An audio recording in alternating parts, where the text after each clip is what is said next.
সুন্নত অনুযায়ী রাতে সূরা মুলক পড়ার নিয়ম। বাচ্চাদের রেখে দেওয়া উচ্ছিষ্ট খাবার ফেলে দিলে গুনাহ হবে কিনা? নামাজি ব্যক্তির কতটুকু সামনে দিয়ে গমনাগমন করা যাবে?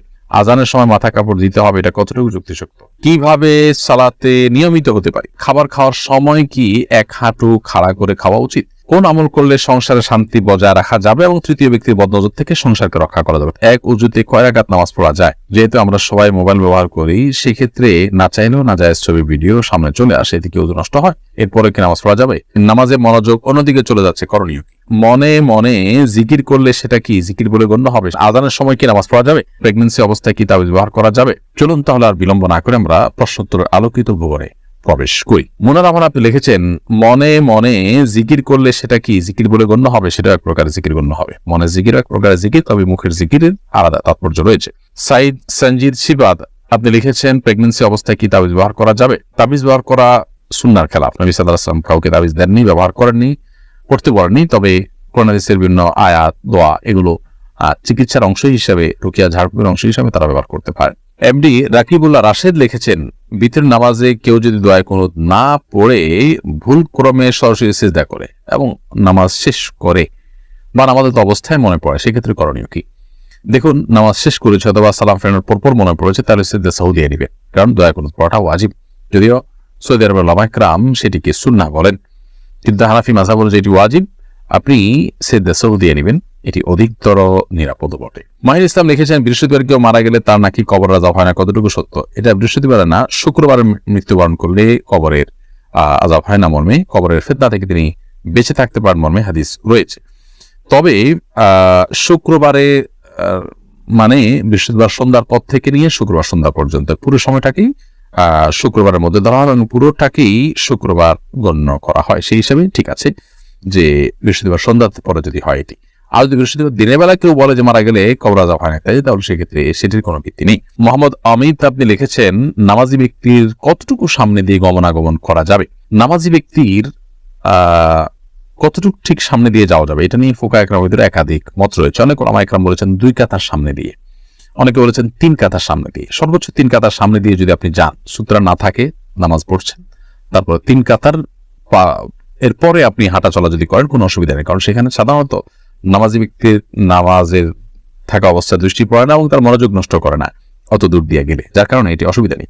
তবে অনেক উলামা একরাম 2 কাতারের কথাও বলেছেন এবং এটা বেশ শক্তিশালী একটি মত। কোন কোন উলামা একরাম অবশ্য নামাজি ব্যক্তির যে সিজদার জায়গাটা তার বাহির দিয়া যাওয়ার পারমিশন দিয়েছেন। তবে এটা চাইতে দ্বিতীয় কাতার 2 কাতার এর পরে যাওয়া জায়েজ আছে, এই মতটা অধিকতর শক্তিশালী এবং যৌক্তিক। জানাতুল ফেরদৌস আপনি লিখেছেন, আযানের সময় কি নামাজ পড়া যাবে? আযানের সময় নামাজ পড়া যাবে, কোনো অসুবিধা নেই। ওয়াক্ত হয়ে গেছে, ওই ওয়াক্তে নামাজ পড়তে পারেন বা অন্য নামাজ পড়ছেন, এদিকে আযান চলছে, কোনো অসুবিধা নেই। তবে আযান যখন শুরু হয় তখন নামাজ শুরু না করে আযানের জবটা দিয়ে তারপর নামাজ পড়া উত্তম, কারণ আযানের জব দেওয়া একটা ইবাদত। ওই টাইমে একটা ইবাদত করার সুযোগ আছে, সেই ইবাদতটা করে তারপর আপনি অন্য ইবাদতে শামিল হলেন। আর যদি আপনি সালাত শুরু করেছেন, এদিকে আযান শুরু হয়েছে, কোনো অসুবিধা নেই, আপনার সালাত অব্যাহত রাখবেন। আফরোজা খানম আপনি লিখেছেন, ব্যাংকে টাকা জমা রাখলে যে লাভের অংশ দেওয়া হয়, এই টাকা ব্যাংকে রেখে আসবো নাকি কোনো গরিব দুঃখী মানুষকে সওয়াবের নিয়ত ছাড়া এমনিতে দিয়ে দেবো? যদি আপনার কাছে অটোমেটিক্যালি চলে আসে, তাহলে গরিব দুঃখী দিয়ে দিবেন, সওয়াবের নিয়ত করা ছাড়া। আর যথাসময় ইসলামী ব্যাংকিং গুলোর সাথে লেনদেন করার চেষ্টা করবেন। আর রাকিবের বউ আইডি থেকে লিখেছেন, এক উজুতে কয় রাকাত নামাজ পড়া যায়? যেহেতু আমরা সবাই মোবাইল ব্যবহার করি, সেক্ষেত্রে না চাইলেও নাজায়েজ ছবি ভিডিও সামনে চলে আসে, এদিকে উজু নষ্ট হয়, এরপরে কি নামাজ পড়া যাবে? এই সমস্ত দেখলে উজু নষ্ট হয় না, তবে সম্ভব থাকলে উজু করে নেওয়া ভালো। আর এক উজু দিয়ে কত রাকাত নামাজ পড়া যাবে এরকম কোনো সীমাবদ্ধতা নেই, বরং যতক্ষণ থাকবে তখন আপনি যত খুশি তত নামাজ পড়তে পারবেন। মোহাম্মদ মনির লিখেছেন, নামাজে মনোযোগ অন্যদিকে চলে যাচ্ছে, করণীয় কি? নামাজে মনোযোগ ধরে রাখার জন্য নামাজের আগে থেকে মনোযোগ নষ্ট হতে পারে সেরকম বিষয়গুলো থেকে নিজেকে বাঁচিয়ে রাখার চেষ্টা করতে হবে আপ্রাণভাবে, যাতে নামাজের মধ্যে অন্য কোনো দিকে আপনার মনোযোগ না যায়, আপনার চেষ্টা করতে হবে। এবং অন্য কোনো দিকে মনোযোগ যেন না যায়, সেজন্য নামাজের মধ্যে কি পড়ছেন সেই সূরা, কেরাত, দোয়া, দুরূদ সেগুলোর অর্থ ভালো করে বুঝে পড়ার চেষ্টা করতে হবে। তাহলে ইনশাআল্লাহ বিদিল্লাহ সালাতের মধ্যে মনোযোগ ধরে রাখাটা তুলনামূলকভাবে অনেক সহজ হবে। সেই সাথে যত ধীরস্থিরতার সাথে সালাত আদায় করবেন, তত বেশি মনোযোগ ধরে রাখা পসিবিলিটি তৈরি হবে। রুকু, সিজদা প্রত্যেকটা রকম যত আস্তে আস্তে করবেন, তত বেশি মনোযোগ ধরে রাখতে পারবেন ইনশাআল্লাহ তাআলা। সালমা ইসলাম তন্দরা এর থেকে আপনি লিখেছেন, কোন আমল করলে সংসারে শান্তি বজায় রাখা যাবে এবং তৃতীয় ব্যক্তির বদনজর থেকে সংসারকে রক্ষা করা যাবে? সকাল সন্ধ্যার দোয়াগুলো খুব বেশি আমল করবেন। তিন কুল বিসমিল্লাহি এগুলো খুব বেশি পড়বেন বদ্ধ যাতে না লাগে, বদ্ধ থেকে বাঁচার জন্য এই সকাল সন্ধ্যার আমলগুলো গুরুত্বপূর্ণ। এছাড়া নিজের মধ্যকার অশান্তি যাতে নষ্ট না হয় সেজন্য যথাসম্ভব আল্লাহ সুবহানাহু ওয়া তাআলার কাছে দোয়া করবেন এবং সকল বস্তুর অনিষ্ট থেকে বাঁচার জন্য নবী সাল্লাল্লাহু আলাইহি ওয়াসাল্লাম যে আমলগুলো আছে সেগুলো করতে থাকবেন, ইনশাআল্লাহ আল্লাহ তাআলা হেফাজত রাখবেন। ইয়াসিন আরাফাত লিখেছেন, খাবার খাওয়ার সময় কি এক হাঁটু খাড়া করে খাওয়া উচিত? না, এক হাঁটু খাড়া করে আরেক হাঁটু বিছিয়ে খেতে হবে এরকম কোনো কথা কোথাও বলা হয়নি। তবে বিনয় যেন প্রকাশ পায় খাবার খাওয়ার মধ্যে, সেই জিনিসটা আমাদের খেয়াল রাখা উচিত, যাতে অহংকারী বা আপনার দেখতে দাম্ভিক এরকম কিছু মনে না হয়। আজকাল দেখা যায় যে আমরা অনেকে আল্লাহ নিয়ামত খাচ্ছি যে সেটা আমাদের আচরণে প্রকাশ হয় না, সেরকম কিছু না হয়, খেয়াল করা দরকার। আশিক আরমান লিখেছেন, পোষা পাখিকে নিজের কাঁধে নেওয়া যাবে কিনা?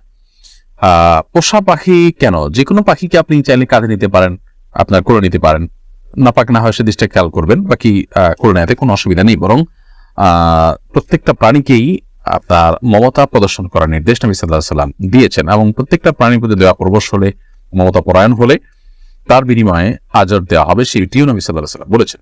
কাশফিয়া হোমিয়া হল আপনি লিখেছেন এই আইডি থেকে, কিভাবে সালাতে নিয়মিত হতে পারি? সালাত নিয়মিত পড়া শুরু করে দিবেন, তাহলে সালাতে নিয়মিত হয়ে যাবেন। সালাতে নিয়মিত হতে পারছেন না, আপনার হয়তো শয়তানের প্ররোচনা দ্বারা আপনি প্ররোচিত হয়ে যাচ্ছেন এবং সালাতের প্রতি আগ্রহ ধরে রাখতে পারছেন না। তো এটার মোটিভেশনের জন্য প্রথমত খুব বেশি সালাতের পরে সিরিয়াস যে মানুষগুলো তাদের সাথে থাকার চেষ্টা করবেন এবং তাদের সান্নিধ্য আপনাকে সালাতের প্রতি মনোযোগী দিতে সাহায্য করবে ইনশাআল্লাহ। সেই সাথে সালাতের গুরুত্ব নিয়ে ভালো একাধিক বই পড়ে ফেলুন, যে বইগুলোতে সালাতের গুরুত্ব তুলে ধরা হয়েছে। সালাত নিয়ে আমাদের একাধিক বক্তব্য আছে, সালাতের গুরুত্ব এবং আবশ্যকীয়তা নিয়ে এরকম আরো বিভিন্ন বক্তব্য আছে, সেগুলো আগাগোড়া একটু শুনে ফেলতে পারেন, ইনশাআল্লাহ এটা আপনার জন্য মোটিভেশনের কাজ দিবে আশা করছি। আর সে যদি আপনি লিখেছেন, আজানের সময় মাথা কাপড় দিতে হবে, এটা কতটুকু যুক্তিযুক্ত? আজানের সময় মেয়েদেরকে মাথা কাপড় দিতে হবে এরকম কোনো কথা বলা নেই। আমাদের দেশে অনেকে মনে করেন যে আজান শুরু হলে মেয়েরা মাথায় কাপড় দিতে হবে, মাথায় গোমটা দিতে হবে। আজান দিলে তারা সাধারণ অবস্থায় পবিত্র অবস্থায় উযু করে নামাজ পড়তে হবে, এটা হলো মূল বিষয়। মাথায় কাপড় দেওয়ার সাথে আজান আসলে সম্পর্ক নেই। রাইসা অপ্পি আপনি লিখেছেন, বাচ্চাদের রেখে দেওয়া উচ্ছিষ্ট খাবার ফেলে দিলে গুনাহ হবে কিনা? একান্ত বাধ্য না হলে ফেলে দেওয়া উচিত না। খাবার উপযোগী থাকে নাই, কেউ খেতে চাচ্ছেন না, খাওয়ার মতো লোক নাই, তাহলে সেক্ষেত্রে কোনো প্রাণীকে দিলেন, সেটা জায়েজ হতে পারে, আদারওয়াইজ ওটা অন্যদের খেয়ে ফেলা উত্তম। তাওহিদ বিন জিহাদ আপনি লিখেছেন, সুন্নত অনুযায়ী রাতে সূরা মুলক পড়ার নিয়ম, সেই সূরা আমি যদি বিতরের নামাজে পড়ি তাহলে কি আমার রাতে সূরা মুলক আদায় হবে? আসলে নামাজের মধ্যে পাঠ করলে সেটা এখানে উদ্দেশ্য না, বরং নামাজের বাইরে রাতে সূরা মুলক পাঠ করা উচিত। জ্ঞানের অনুষ্ঠানটি অন্যান্য মানুষের জানবার সুবিধার্থে শেয়ার করতে আমরা না ভুলি এবং অন্যদেরকেও আমরা দ্বীনি জ্ঞান আহরণ করার সুযোগ করে দেই। আল্লাহ তাআলা আমাদের সকলকে সে তৌফিক দান করুন।